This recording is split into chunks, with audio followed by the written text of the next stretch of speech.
오늘은 연약한 존재, 인간이라는 제목으로 특강 34번째 시간을 갖도록 하겠습니다.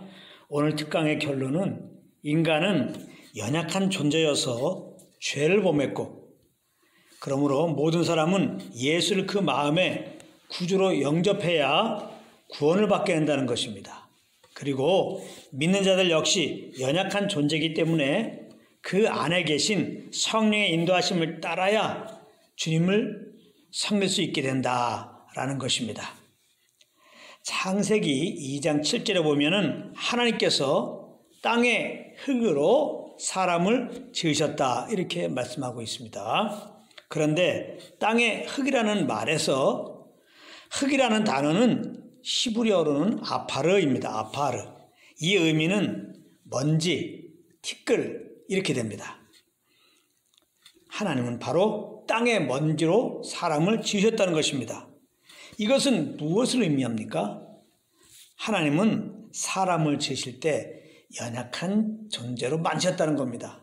그래서 사람은 연약한 것입니다. 정말 사람은 연약합니다. 너무 추우면 춥다고 난리고, 너무 더우면 덥다고 난립니다. 이번 코로나로 입시된 것이 무엇입니까? 사람은 연약하다입니다. 코로나 바이러스는 눈에 보이지도 않아요. 그럼에도 불구하고 전 세계 사람들이 이 코로나로 인하여 죽을까 봐 두려워하면서 일상이 마비되지 않았습니까? 그리고 평소 모두를 사랑할 것 같지만 우리는 누가 나를 좀 째려보기라도 하면은 마음이 상하면서 그에 대한 미운 감정을 갖게 되는 것입니다. 이렇게 사람은 연약한 존재입니다. 또 어떤 경우는 알고 보면 그리 큰 일도 아닌데 그것에 대한 염려와 근심으로 밥도 못 먹고 잠도 제대로 못 이루는 것이 바로 인간입니다. 참 연약한 존재입니다. 바로 이 연약함이 첫사람 아담에게 나타났습니다.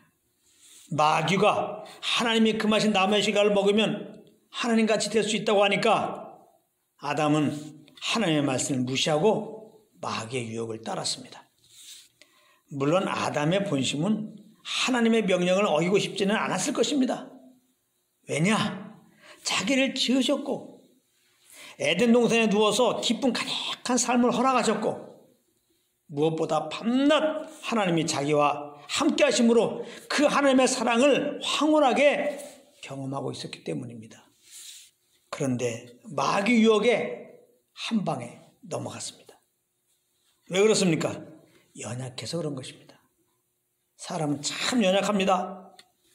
사람은 연약해서 마음은 원이라도 그렇게 행하지를 못하는 것입니다. 그런데 감사한 것은 이런 사람의 체질을 하나님은 다 아시고 계신다는 거예요.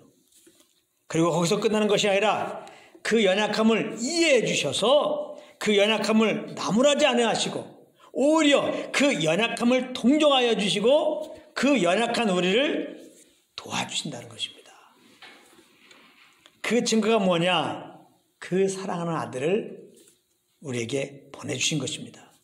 히브리서 4장 15절입니다. 우리에게 있는 대제사장은 예수님을 말하는 거예요. 우리의 연약함을 동정하지 못하신 이가 아니요 모든 일에 우리와 똑같이 시험을 받으신 이로되 죄는 없으시니라 이렇게 말씀하고 있습니다.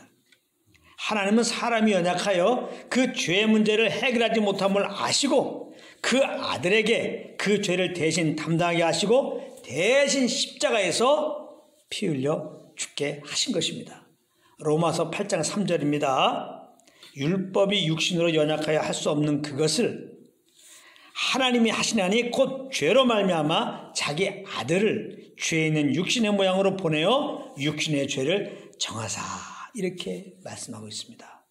그러므로 이제 누구든지 우리들의 죄를 짊어지시고 죽으셨다가 우리들의 죄를 다 철회하시고 살만에 부활하신 예수님을 구주로 믿으면 죄상을 받고 영생을 얻는 것입니다.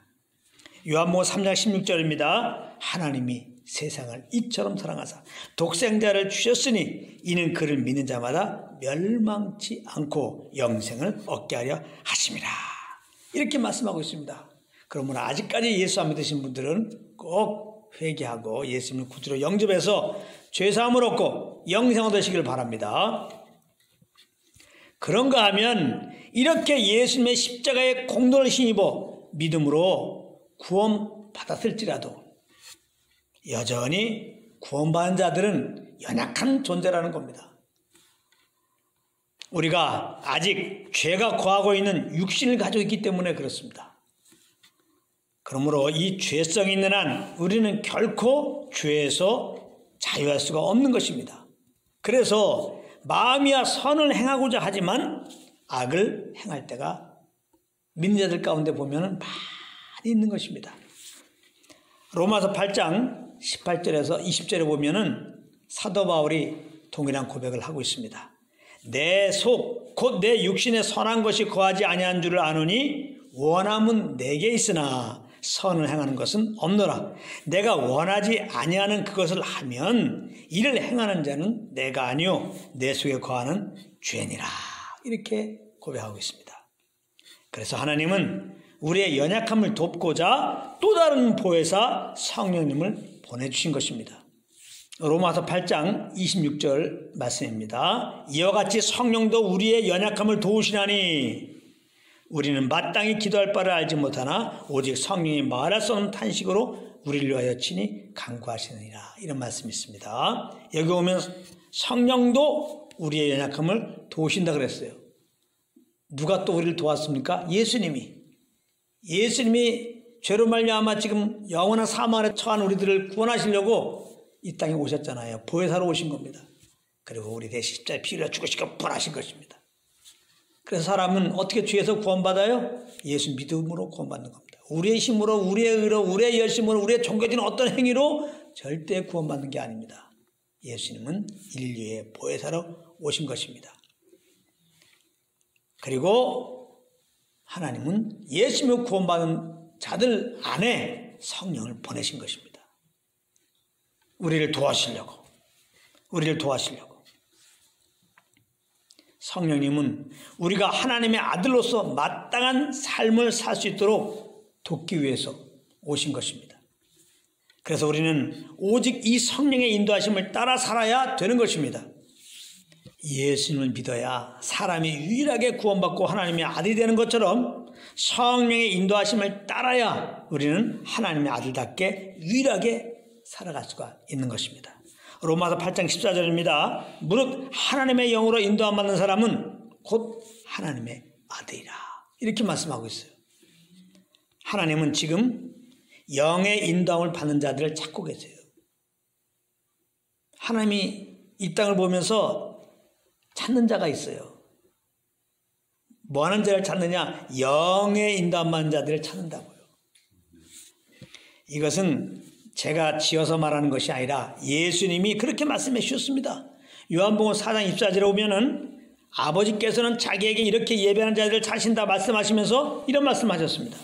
하나님은 영이시니 예배하는 자가 영과 진리로 예배할지니라. 여기 영과 진리로 예배한다는 말이 곧 성령께서 주시는 그 말씀에 순종한다는 말이거든요. 그러므로 하나님이 찾으신 자는 곧 성령의 인도함 받는 자다 이 말인 것입니다. 그러니까 이 말 속에서 우리는 무엇을 알 수 있습니까? 하나님이 우리에게 성령을 보내주신 이유를 알게 되는 건데요.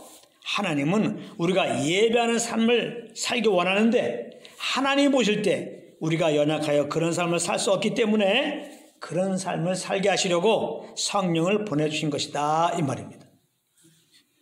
로마서 8장 8절에 보면은 육신에 있는 자들은 하나님을 기쁘시게 할 수 없느니라 이렇게 분명하게 말씀하고 있습니다. 우리 마음이야 먹든지 마시든지 주님의 영광을 위하여 하고자 하지만 우리는 연약하기 때문에 주님이 그 은혜에 감사한 마음으로 처음부터 끝까지 그 순수한 마음을 간직한 채 그렇게 주님을 섬기지를 못하는 것입니다.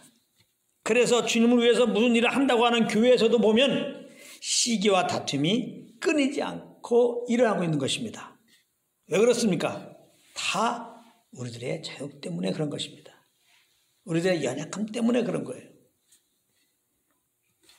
그렇기 때문에 믿는 우리들이 할 일은 주님을 위해서 무언가 해드리는 것이 아니고 항상 성령의 음성을 듣는 것입니다. 이것이 믿는 우리들이 할 일인 것입니다.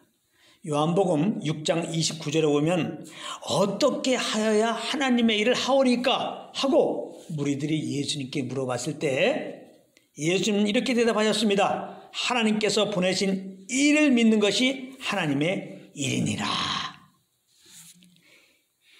하나님께서 보내신 일을 믿는 것이 하나님의 일이다. 이 의미가 뭐냐? 바로 성령 음성을 듣는 것이 하나님의 일이다 이 말이에요. 성령 음성을 듣는 게. 그래서 예수님께서 행하신 그 십자가의 은혜와 그 십자가로 나타난 하나님의 사랑을 알라는 것이에요. 이 말은 그러니까 하나님은 우리에게 우리 힘으로 하나님을 섬기도록 허락하지 않으셨다는 말이기도 합니다. 이거 잘 아셔야 돼요. 하나님은 우리의 힘으로 주님을 섬기라고 한 적이 없어요. 우리 힘으로 기도하고 우리 힘으로 찬양하고 우리 힘으로 전도하고 우리 힘으로 뭐 사랑하려고 하고 우리 힘으로 성화되려고 예수님같이 살려고 하나님은 그렇게 말씀하신 적도 없고 그렇게 요구하신 적이 없습니다. 그렇기 때문에 내가 뭔가 주님에서 해드려야 되는데 라고 하는 부담감 다 내려놓으세요. 내가 주님을 위해서 살려고 몸부림치고 막 노력하고 그런 열심히 되는 걸 다 내려놓으시라고요. 그럴 필요가 없는 것입니다. 굉장히 중요한 말씀입니다. 하나님은 성령의 조명으로 말미암아 예수 그리스도의 그 십자가의 은혜와 사랑을 알고 그 아는 기운 따라 우리가 행하는 것을 받으시는 것입니다. 그렇기 때문에 날마다 우리를 통하여 영광 받으시기 원하시는 하나님은 날마다 우리의 넘어짐을 허락하시는 것입니다. 이 말씀도 굉장히 중요한 말씀이에요.